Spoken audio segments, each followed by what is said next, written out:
OPMAN, whether they call them Onion Producers and Marketers Association of Nigeria, don't talk say they no go they supply onion to Southerners again. Oh, if like say now garden egg, all of us go they slice inside our stew, they cook. Because this one way they don't vex, they don't talk say no more onions for us. What we can't do rich like that now, but themselves they get reason to vex.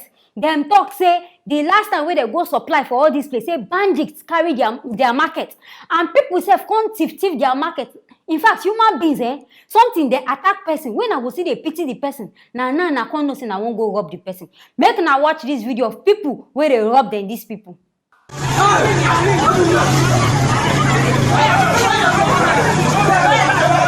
Afrobe.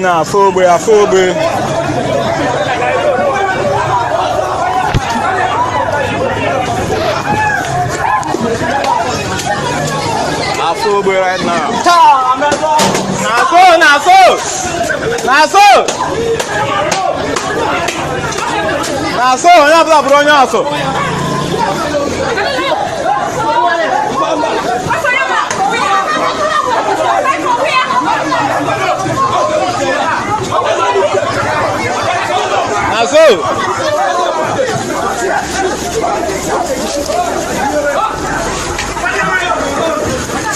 And I don't see as mama and people go they carry bags and carton of sacks of onion.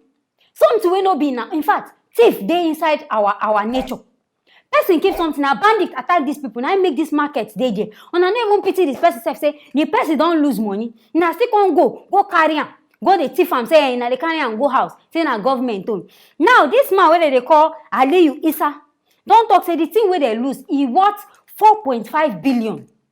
Say in fact for the attack what happened for Abia State, say they lost 3 of their members, 30 trailers, 9 spoiled, 9 utility cars, 9 damage, 50 stores, 9 they destroy, and 10,000 bags of onion, 9 miss for only Abia State. Oh, and for Oyo State, they say 27 lives of people. Now I don't know that 27 they die be the wound because this 27 plenty for human being to just losing life like 27. Well, no be 10 no, now 1.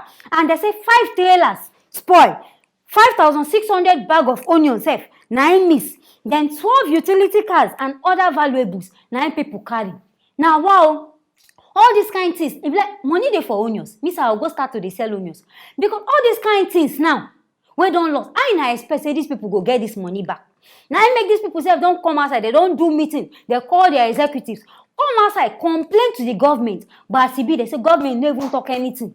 Government no even answer them. Now I make themselves as they sit down for their meeting, they can't decide, say, yes, we self don't decide, say, no more onions for all these states. So all of them, when us be cook without onions, make now go for alternative. In the olden days, we go they ask our grandmama, how did they take cook? Maybe by that time, maybe onions no day.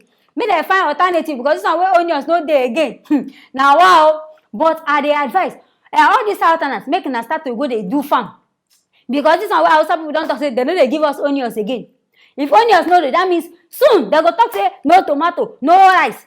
That means everybody no go eat for the country now. So making us start to they get in a plan B. Start to they plant things down in case in case these people decide say, okay, today we don't close and they don't already even decide them. Nobody say they think they don't already talk and say no more. They know they give again. They won't keep their thing to themselves so that nothing go they lost. All the one way lost, government no give them. So the only reason when they go start to supply this thing back, now until government go compensate them. But I say, baby, I don't think onions they even quick spoil. How many on I want keep for that note? Last now go still release this thing out because sooner or later these onions go start to spoil. Now when they beg for customers saying, may they come by, may they not keep them now. So the best thing, I don't know which ear now go use to go talk to Buhari. Be na go help am open his ear, talk this thing, make the thing enter. Be na go find person where na know say in the quick hear him matter. Make na go follow this person talk so that he go answer him. Because as he be like, I know now that onions na no go fit chop am. Na no go fit sell am now. If people decide say they no dey buy again, what is na wan use am do? On our way na dey plant am, na no say na because of say make people come buy and na make na dey plant am. Na come decide say na I wan keep am, dey store am for house. e go waste. So this one no be the solution. The best thing na make una find person wey una go follow talk, wey go help una talk to the government, wey the government go lis ten to her. Then they go come compensate una with the money wey una dey find. Now here I go end this matter. Oh, anything wey una feel about this matter, make una write am for the comment section, and we go answer una one by one. Make una no come forget to follow us as we get better tori for una. Make una no come forget to like, share, and subscribe to this channel, as I go see una for our next video. Nigerians, una don carry in a wahala enter UK. Now they say UK police don arrest 2 white garment members. You know this Biana Sele, make I no go call the wrong church, but I know these white people, if they dance, now so they shake nash, they move, they don't catch 2 of them. And what they talk say these women do? They say they don't chop church money. Church money, and I know they even fear God again. And I go just carry church money, they spend them, they live life anyhow. Anyway, make una watch this video.